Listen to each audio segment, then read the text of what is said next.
আমরা মূলত আসছি সিলেটের বিভিন্ন শিক্ষা প্রতিষ্ঠান শিক্ষার্থী প্লাস আমরা ভুক্তভোগী। আপনারা জানেন উসমানী মেডিকেল সিলেট শহর একটা বড় ধরনের শিক্ষা প্রতিষ্ঠান এবং অনেক পুরাতন ঐতিহ্যবাহী একটা প্রতিষ্ঠান, কিন্তু তার সাথে জড়িত আছে এই প্রতিষ্ঠানের অনিয়ম, দুর্নীতি, অস্বাস্থ্যকর পরিবেশ, সব কিছু আমরা কিন্তু জানি। ঊর্ধ্বতন কর্মকর্তা সহ সিলেটের আমজনতা সেটা জানে। তো আজকে আমরা সেখানে জড়ো হয়েছি মূলত এই অভিযোগগুলোকে সামনে রেখে। আসলে যে অনিয়ম, দুর্নীতি, সেখানে নার্স সংকট রয়েছে, স্টাফদের যে বিহেভ আমরা দেখতে পাই, দুর্নীতি, একটা সিট নিতে গেলেও কিন্তু ভাড়া দিয়ে নিতে হয়, খাবারের সমস্যা, সার্বিক যে সমস্যাগুলো আছে সমস্যাগুলো কেন্দ্র করে আমরা শিক্ষার্থীরা আসছি। আজকে আমরা এখানে যে পরিচালক মহোদয় আছেন তার কাছে আমরা লিখিত অভিযোগটা দিব এবং আমরা প্রত্যাশা করব যে লিখিত অভিযোগের উপর ভিত্তি করে তিনি একটা উদ্যোগ নেবেন। বিশেষ করে সিলেট বিভাগের যারা ভুক্তভোগীরা আছেন এবং যারা অসুস্থ রোগীরা আসেন তাদের উপর বিবেচনা করে এই পরিচালক মহোদয় একটা উদ্যোগ নেবেন কীভাবে এই পরিবেশটাকে সুস্থ করা যায় এবং শিক্ষার্থী বান্ধব, শিক্ষক বান্ধব, নার্স বান্ধব যারাই আছে, পাশাপাশি রোগী বান্ধব একটা প্রতিষ্ঠান করা, এটা আমাদের দাবি। কারণ রোগী তো সেখানে আসবে, ভুক্তভোগী সেখানে আসবে।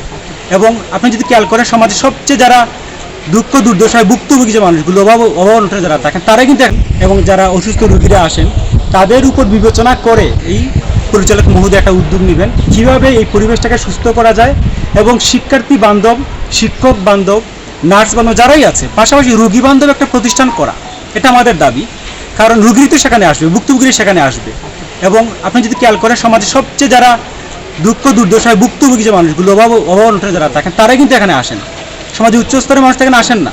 তাহলে মানুষগুলো যাবে কোথায়? চিকিৎসার জন্য যাবে কোথায়? তারা মনে করে উসমানী যে মেডিকেলটা আছে, সরকারি মেডিকেল, সেখানে গেলে আমি কিছু শিক্ষা পাবো, চিকিৎসা পাবো এবং সেটা যথেষ্ট কম ব্যয়ে আমি করতে পারবো।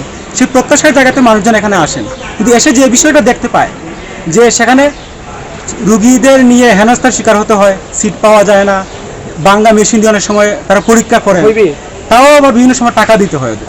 তাহলে এই পরিস্থিতির মোকাবেলা করতে গিয়ে একজন মানুষ যে হেনস্থার শিকার হয়, সে আসলে যাবে কোথায়? বা সামাজিক যে প্রেক্ষাপট, আর্থিক যে অবস্থা, অর্থনৈতিক যে ব্যবস্থাটা সমাজে, তার প্রেক্ষিতে এই মানুষগুলো যাওয়ার তো কোনো জায়গা নাই।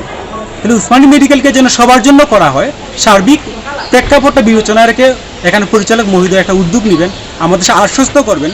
সেই প্রত্যাশা জায়গাতে আমরা এখানে আসছি। আমরা বিভিন্ন প্রতিষ্ঠানের শিক্ষার্থী, আমরা ভুক্তভোগী, এটা আমাদের পরিচয়।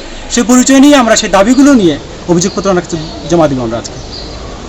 উল্লেখযোগ্য কিছু অভিযোগ হচ্ছে চিকিৎসক ও স্টাফদের ডিউটি ফাঁকি এবং কর্তব্য অবহেলা, দুর্ব্যবহার, টাকার বিনিময়ে সিট ও সেবা প্রদান, ওষুধ সিন্ডিকেট, এইটা খুব বেশি ঘটে এখানে।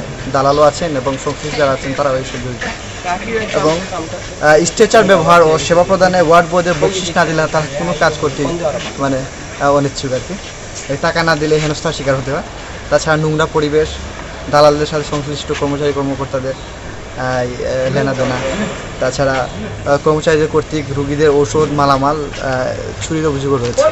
তো আমরা চাচ্ছি যাতে এই অভিযোগগুলো নিয়ে তদন্ত করা হয় এবং পরিচালক মহোদয় যাতে দ্রুত একটা পদক্ষেপ নেয় এবং তাদেরকে শাস্তি আওতায় আনা হয়। ধন্যবাদ।